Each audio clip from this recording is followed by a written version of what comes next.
Meet my new friend Kristen.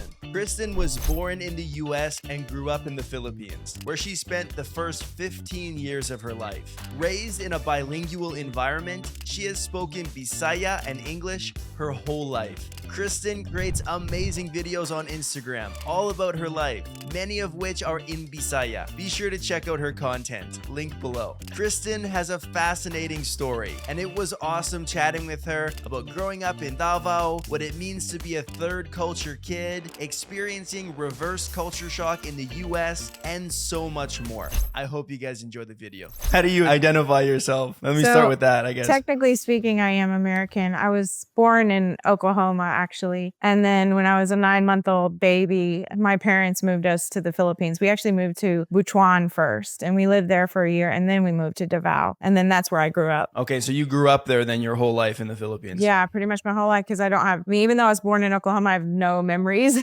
of course, since I was a 9-month-old baby, but yeah. You're back in the States now though, right? Yes. So we had to come back in like 2007. So I was 15 years old when we moved back. So growing up, did you guys go back and forth between the US and the Philippines at all, or? We did a few times. So we did when my mother's father had passed away. I think I was about 5 years old. And I actually think that was my first time back in America, but I hardly have memories from it, just a few vague ones because I was so young. And then I think the next time I came back to the US, I was about 7 or 8 years old. So there was a couple times that we did come back for a visit. But in terms of living, you were in the Philippines full time. Yeah. Wow, that's really interesting. Why did your parents move to the Philippines to start with? My father was a missionary. I've separated myself from all of that, but that is why we stayed there, lived there, and why I grew up there. So you said that you grew up in Davao, and then what was the other place you were at? Yeah, so when we first moved there, like straight from Oklahoma,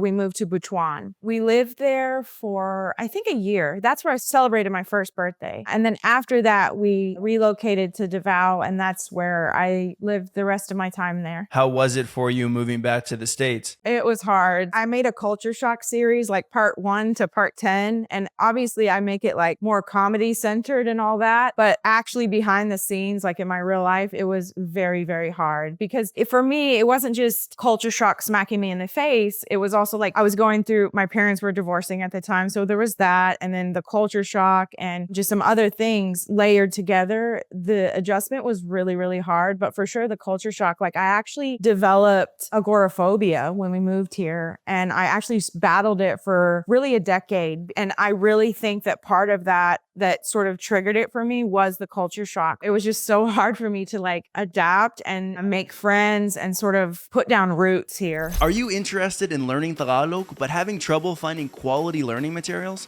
Allow me to introduce my Beginner's Tagalog course. 8 years ago, I began teaching myself Tagalog, but I got really frustrated, not only by the complexities of the language, but also the lack of resources for Tagalog. So that's why I decided to create the language course that I wish I had when I started learning. Sign up for my beginner's bundle and get lifetime access to 18 video lessons with corresponding PDF vocabulary sheets. Click the first link down below to get started. Now, back to the video. How was your home culture then? Did your parents maintain kind of an American culture at home, or did they also adapt to like the Filipino way of life? Yeah, I honestly consider myself so lucky because I do know of other American kids that grew up there, but they didn't have Filipinos living in the home. We did. So we had my yaya, who, those who don't know in English, that's like nanny, but I kind of don't like that translation because it's almost not as deep as what a yaya really is. And so she lived in the home with us and she helped raise us. And then there also was another Filipino woman who lived in the home with us because she worked in the church. And so she moved from her family. So she didn't have anywhere to live. She lived with us. And having them in the home throughout my whole childhood, like that helped not just English be spoken in the home every day and just like American culture, but it caused Bisaya to be spoken in the home every day. And then have my yaya raising us, her influence on us, her culture. So really it was 50-50. So you were kind of raised like bilingual then with both languages. Yeah, for sure. That's why when people are like, how did you learn Bisaya? Or like, what did you do to become fluent so quickly? I'm like, I literally don't know because I don't remember. Because to me, I was Right. just like any other kid, you know? I'm just this toddler running around and I open my mouth and just that's what comes out because I'm just like any other kid there. It's what I'm hearing. At this point, like, were your parents also speaking Bisaya? Did they learn? Yeah, so my mom, when we were in Butuan, she worked with 2 different language teachers. She was very dedicated on that. Within a year, she became fluent. Wow. Yeah. I feel like Bisaya is even harder to learn than Tagalog because there are like fewer resources as well. If you have a language tutor, obviously that would help a lot. But in terms of like written materials or like, you know, YouTube videos or whatever, there's not a lot for Bisaya or really any Filipino language. There's more for Tagalog than any of the other ones, but there isn't even a lot for Tagalog at the end of the day. Yeah, for sure. And like any of these like companies with the apps or whatever, yeah, the same thing. You don't really find these other ones in them. With your mom, did you speak Bisaya as well, or was it only English? We did if we were like with my yaya or with other Filipinos, then we would speak Bisaya, it's obviously so that everybody could understand. But if it was just us kids and my mom, we would speak English. But what's funny is now that we're here in America, we actually speak Bisaya with my mom more now because, you know, like we want to keep something private or if we're like out shopping or whatever and we just don't want anyone to understand what we're saying. I feel like that is such an underrated kind of life hack of learning another language. For sure. Is that you can say whatever you want if people don't know what you're talking about. Especially if it's a Filipino language and you live in a place like the US or Canada. Like if you just see like other Canadians and Americans, like you can be pretty sure that they're not going to be able to understand what you're saying. If you speak like German or something, it might be more tricky, but I'm sure that the people around me don't understand Tagalog. And I remember doing that a lot with my ex, who is from the Philippines. That's why I started learning. And I could just say whatever I wanted at any time and no one knew what we were talking about. It was amazing. It is funny. And it's funny too, because the way Visayas sounds, it's kind of sounds similar to Spanish because obviously there's like a lot of crossover words and stuff, but even the sound, the enunciations, it can sound so much like it. And one time me and my mom were out shopping and we were speaking in Visaya and there was a Mexican family, a mother and daughter next to us. And I kept catching the mom being like, trying so hard to understand what we were saying because I think she thought at first we were speaking that because it sounds so similar. No, I got that all the time as well. Like I remember I worked at this one store and sometimes they would be like Filipino customers that would come in and I would always look for excuses to talk to them. And so I remember I was talking to this one guy in Tagalog and then after like a few minutes of chatting, one of my coworkers came up to me and was like, "Oh my God, you speak Spanish?" And I was like, well, I mean, it's Tagalog, but yeah, people just have more exposure to Spanish than Filipino languages as well. And so I think their ears are a little bit more like adjusted to listen for that more than Tagalog, for example. A lot of people don't even know what Tagalog is. Yeah. I think Bisaya has more Spanish words than Tagalog. I mean, I don't speak Bisaya, but from the little bits that I've heard, it seems like there's more Spanish even. Like you guys say like guapo and guapa, right? More in Tagalog, it's like, you know, maganda and pogi. Yeah, it seems like there's even more Spanish in Bisaya. I think so too, yeah. I have some friends that speak Spanish and sometimes, you know, we'll be like, oh, that's the same word as this. That's the same word as that. The community that you grew up in Davao, was it like mostly Filipinos then that you were surrounded by, like when you left your house? Yeah. For sure. Like, I don't know, recently I was like, yeah, I was the minority growing up. Like, you know, when you just kind of have that light bulb moment because it was just so normal to you growing up. Like as a kid, you're just like, yeah, this is life. But now back in America as an adult, I was like, oh yeah, I was the minority growing up. But yeah, that's how it was. I've heard now that there's a lot more foreigners in Davao. But when I was growing up there, it was few and far between. Every now and then we would see white people out and about. And it's kind of funny because me and my siblings, we would react just like how other little kids would react. We would stare at them and my mom would have to get on to like, stop staring. As an adult now, I think that's so hilarious because I'm like, they were white just like me, but I was just staring at them like, why are you here? You saw them as different. Yeah. Mm-hmm. It's so interesting when you talk about like cultural identity because there's so many different ways that you can define where somebody's from, right? It can be, okay, where are you from legally? Like, what does it say on your passport? It can be, what what is your ethnicity, like your blood, your family lines. And then it can be culture. Like, what do you relate to culturally and what did you grow up in culturally? And I really think that last one, it's the one that's most obvious. Like when you're a kid, you don't know that because you're white, you're different than the other kids because culturally you're the same, right? Yeah, for sure. Yeah. I love that you said that because that's kind of how I love to share about the third culture experience on my page because I feel like it's such a unknown conversation. Like even when I make videos about it, people are like, I didn't even know that was a term, third culture kid. Like I even had one commenter tell me I was making that term up. And I was like, that term has existed for decades. You can research it. And can you give me like a brief breakdown on what it means to be a third culture kid? Yeah. So basically a third culture kid is their culture really isn't their parents' culture. And it technically speaking isn't the culture they grew up in. Like it's not theirs to claim, although I kind of have arguments for that one. But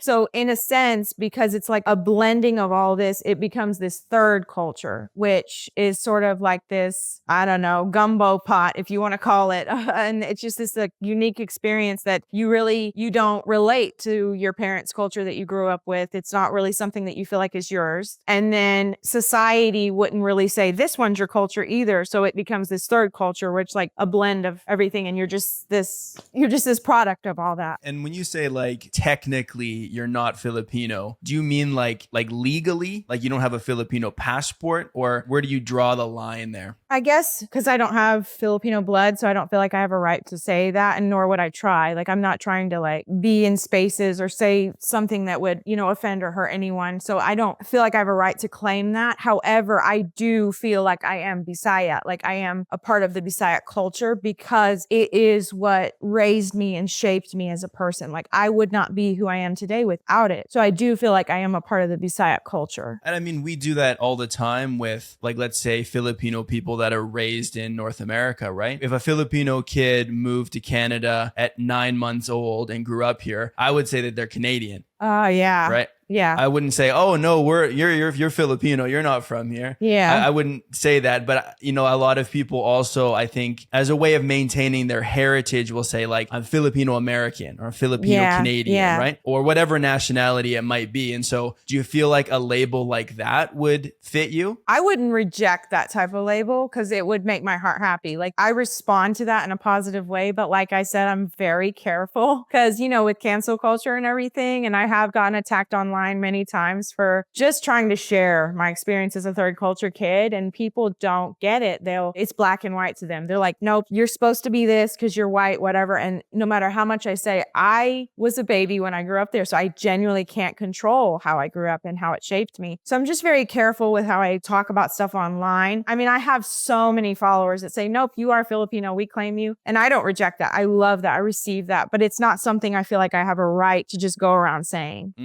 I hear you. If people are critical, I mean, my assumption would be that they just don't know the whole story, or maybe don't understand the whole story, because I mean, like the idea of like Pinoy baiting or something like that, where like people from another country are claiming something that isn't their own just to like kind of gain whatever monetary things, like monetize their channel based on pretending to be something that they're not. The difference between someone like that and someone like you is, I mean, it's a world apart. You have the evidence. You grew up in the Philippines like a Filipino person. And so from my side of things, I think, well, if someone really understood that story, there wouldn't really be any room to criticize. Yeah, I've received that type of criticism before. And some people even, they already have their mind made up about who I am and judging me. I mean, you know how internet haters are. They're like, nope, I already figured everything out, even from one video. And so sometimes I'll try to explain, but some people aren't open to understanding, especially the third culture experience. And so I'll just have to block them because it's just not worth my time. You're just not going to change everyone's mind, right? No. And like I said, I just feel like as a society, we're so behind on understanding third culture kids. And I mean, anywhere in the world, even like a Filipino that was brought here to America, or like you said, like Canada,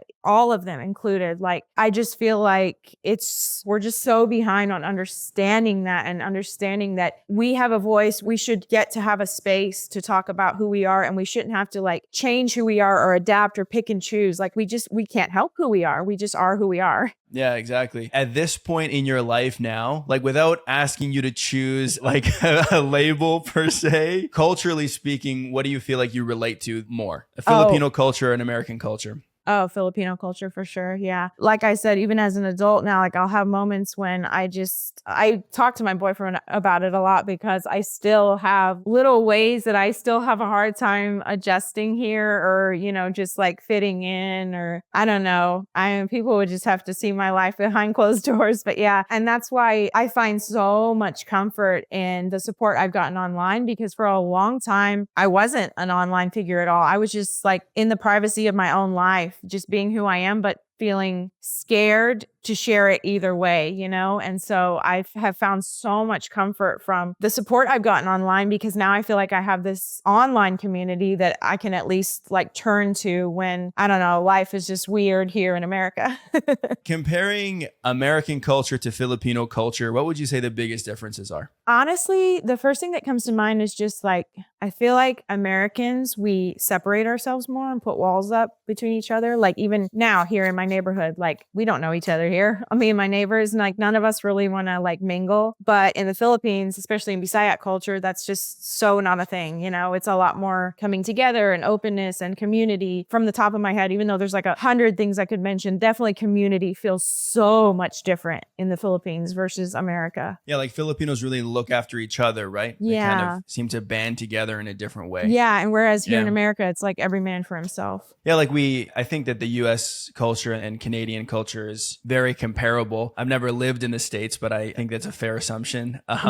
We do have this kind of overarching mentality of being individualistic and looking after ourselves. And I live alone and I drive my car, so I don't have to see anybody on public transit. And like the Filipino culture is very different to that. What I like about the Filipino culture is that, even though they have that community mindset for each other, as Filipinos, they're very gracious in extending that to other people as well. Like even here in Canada, I get invited to all of the Filipino parties, and I'm not Filipino, but they include me in ways that they don't need to. And I think that's a really cool thing. I agree. Yeah. So like, was that one of the challenges that you found when you moved to the States at 15? Was like, I had a really, really hard time making friends. I really did. I isolated myself a lot. I feel like even just for my nervous system, it just knew, even though like obviously in my mind, I knew I was somewhere else, but my nervous system just was like very shocked by just everything, the hustle and bustle here, people's approach, just how Americans are a lot more, I guess I would say there's a little bit more coldness. And that was just very shocking to me. And so it felt very scary to mingle. It felt scary to try to put down roots here. It just was like shocking. Like people are more reserved, maybe.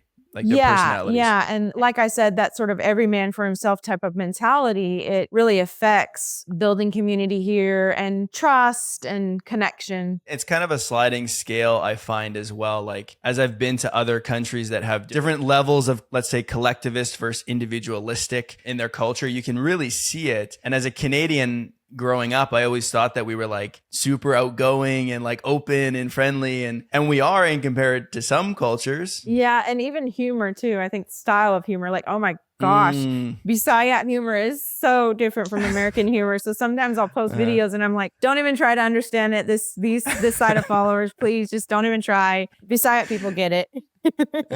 It's so sarcastic. Like so sarcastic. Without context, it almost seems mean, but when you know the context, it's not, I posted a Bisaya comedy video one time and an American was like, I don't know, this just seems abusive to me. And I'm like, no, you don't get it. Yeah. If you think it's abusive, you're not understanding it. Yeah, that's just how it is. There's always a bunch of cultural things that come when you learn a language. It's not just like the words and, verb conjugations. I would pick up all of these kind of like Filipino jokes and stuff. And I really like it. Like I genuinely think it's funny. And so I love joking around with Filipinos. And sometimes I catch myself like saying something in Tagalog and I'm like, I would never say that in English. Like I would...